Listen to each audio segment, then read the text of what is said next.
Muitíssimo bom dia para todo mundo que achou que ia fracassar de aparecer aqui essa semana. Fica tranquilo que uma hora, invariavelmente, eu vou fracassar, mas não vai ser agora porque tá lançado o terceiro episódio de Piores Amigos, o único podcast que... É o único podcast, é só isso, só tem esse. Pode procurar onde você quiser, que não tem outro não. Se você não gostou, você vai ficar sem, porque só tem esse. Recados rápidos, queria dizer que agora eu tô no Spotify, então pra você que já odiava o fato de eu estar presente em uma plataforma, agora eu tô em mais de uma. Uma correção do último episódio, eu falei que eu achava que duendes não faziam parte do folclore brasileiro, me enganei. Meu pior amigo Dig, lembra dele do primeiro episódio do Post Conversa, que eu não conseguia formular uma pergunta? Pois bem, ele não é completamente inútil, ele na real veio com uma informação pra gente, pra acrescentar.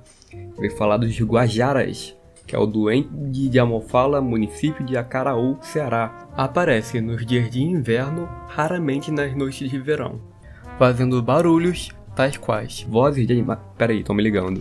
Alô? Opa. Então, eu queria saber sua opinião acerca de costumes. Por que 10h59 é horário de café da manhã e 11 horas já pode almoçar?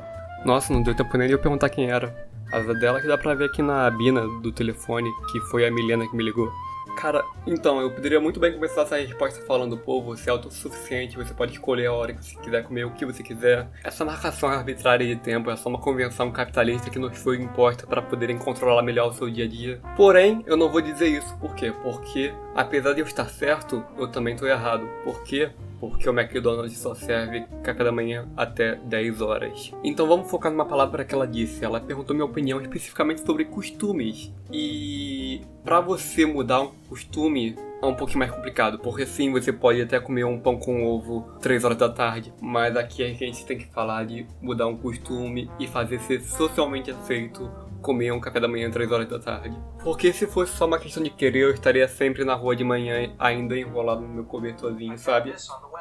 Que porra é essa? Mas enfim, criar um costume eu acho uma parada um pouco mais interessante. Porque pensa assim, na época da hiperinflação no Brasil, por exemplo, período no qual os mercados costumavam flutuar os preços drasticamente no decorrer de um dia, foi criado muito o costume de, ao invés de fazer compras semanais pequenas, fazer uma única compra imensa para o mês inteiro. E aí, mesmo depois dessa época, ainda fazemos a compra do mês. Ou um exemplo mais atual, que eu já estou prevendo aqui, eu acho que mesmo depois da pandemia, a gente vai rever muito a maneira na qual a gente se cumprimenta, tipo, abraçando ou beijando semi-desconhecidos, sabe? Enfim, enrolei muito para dizer que, na minha opinião, qual é a melhor maneira de você ter um jeito de comer café da manhã, seja 10h59 ou 11 da manhã que seja? Eu acho que você deveria, de alguma forma, criar um evento histórico de proporção, no mínimo, nacional. E aí, quem sabe, você vai poder comer um pão com ovo às 11 da manhã sem sofrer o risco de qualquer julgamento.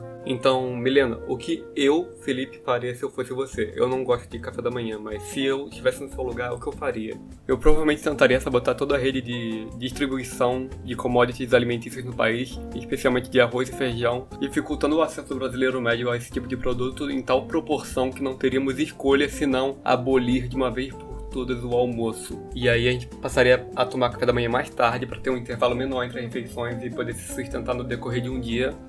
E aí, muitos anos depois disso, quando já normalizarem o abastecimento de insumos na região metropolitana do Brasil, a gente teria o almoço de volta, mas já haveria, então, pessoas o suficiente, acostumadas o suficiente a tomar café da manhã mais tarde, e seria perfeitamente aceitável você tomar café da manhã às 11 da manhã. É isso. Um beijo, Milena, obrigado pela pergunta. Espero que você siga minha dica e comece o quanto antes a revolução alimentícia no país, pra você conseguir tomar seu café da manhã a hora que você quiser. Até mais. Próxima pergunta! Felipe, você como um ser aculturado, e depois de ler e analisar o conto de Machado de Assis, de Dom Casmurro, como você acha que era o desempenho sexual de Bentinho? Caramba, o Léo é esperto. Ele provavelmente já sabia que eu pretendia esculachar a pergunta dele, não importa qual fosse, e sabiamente se antecipou e redirecionou o esculacho à minha pessoa. Jogou bem, Léo. Jogou bem. E ainda por cima me colocou no castigo de ter que analisar esse livro que eu acho muito chato. Eu tinha um professor no ensino médio de literatura, português que seja, que ele costumava criticar a pergunta clássica: Teria Capitu traído o Bentinho? E perceba, a crítica dele não era porque você estaria fazendo um julgamento sem fundamento nenhum sobre uma mulher fictícia. Não, ele dizia que você não podia fazer esse questionamento porque não era a intenção do autor que você o fizesse. E se você estava sequer questionando isso, era porque você não tinha entendido o livro. Que ótimo, né? A arrogância desse filho da puta.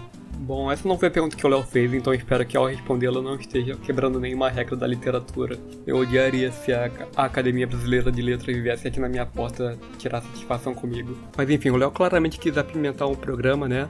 Trazendo uma pergunta mais proibida, mais 18, sexo. E tenho que te falar, Léo, você perguntou isso pra pessoa certa. Eu acho que não preciso me estender muito sobre uma possível correlação direta entre uma suposta paranoia em relação à fidelidade do seu parceiro e a sua insegurança sexo-performática. Mas o meu ponto é o seguinte, ao meu ver, seja justificável ou não, o Bentinho era uma personagem claramente insegura. E de alguma forma, de fato, essa insegurança se manifestou muito bem no relacionamento dele. Então o que eu quero dizer é o seguinte, faz sentido dizer que o Bentinho era tão ruim de cama que isso manifestava-se nos relacionamentos interpessoais dele? Cara, faz. Mas eu gosto de ir mais a fundo e teorizar que mesmo essa insegurança sexual, que pode não estar de fato em conjuminância com o desempenho insatisfatório na cama de Bentinho, mesmo essa insegurança tem raízes muito mais profundas. Até porque tem gente que é muito ruim de cama e se acha ótimo.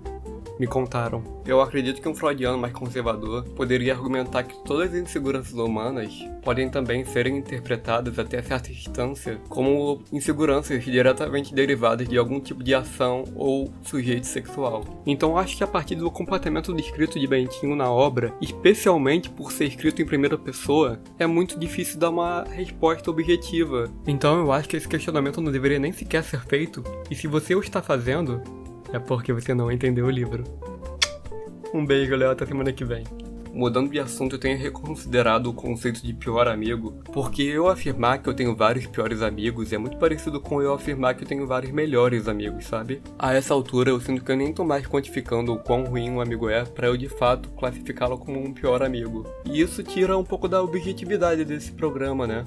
Mas essa pergunta de agora vem não só de uma pior amiga minha, mas também de uma pior irmã minha. Tipo, a pior mesmo. De todas que eu tenho, essa é indubitavelmente minha pior irmã, que é a Fernanda. Bora ouvir.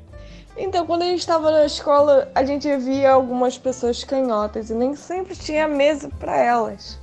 Assim como no ônibus, também não tem poltrona para pessoas canhotas. Agora eu quero saber, quem é o mais deficiente? Uma pessoa canhota ou uma pessoa com 6 dedos no pé? Quem é mais deficiente? Nossa, parece que essa pergunta implica em dizer que deficiência é uma parada escalonável, né?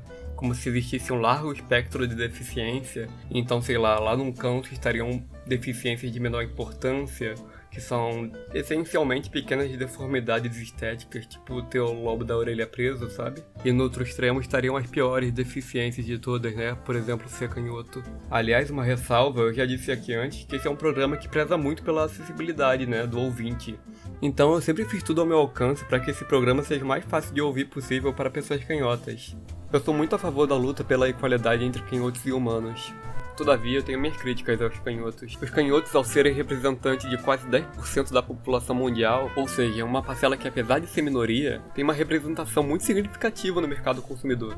Se os canhotos boicotassem todos os produtos projetados visando a população destra, eles causariam um ruído tremendo na economia mundial, especialmente no século XIX, quando na Revolução Industrial as empresas começaram a ter linhas de produção nas fábricas para a fatura padronizada em larga escala. Imagina o que seria o problema logístico de adequar todo o maquinário para atender a população canhota. Os canhotos podem não ter percebido, mas eles tinham a faca e o queijo na mão para desbancar o Fordismo. Se hoje o sistema capitalista prevaleceu, foi principalmente porque faltou aos canhotos identidade de classe. E qual a desculpa deles por serem assim? Porque eles não conseguem usar uma tesoura direito? A conta não fecha, entendeu? A matemática não fecha. Canhotos, vocês tiveram oportunidades na história mais do que o suficiente para provar o valor de vocês. E vocês voluntariamente escolheram ficar sentados. Agora vocês vão ficar sentados mesmo, só que numa cadeira de destro. Concluindo, os canhotos são mais deficientes do que pessoas com 6 dedos, porque o déficit dos canhotos não é apenas físico, é também um déficit moral. E as pessoas com um dedo a mais no pé têm algo que os canhotos jamais terão, que é caráter, e também um dedo a mais no pé. Então é isso, Fernanda, espero ter respondido essa pergunta. Um beijo pra você, um beijo pro ouvinte, exceto os canhotos. e até semana que vem.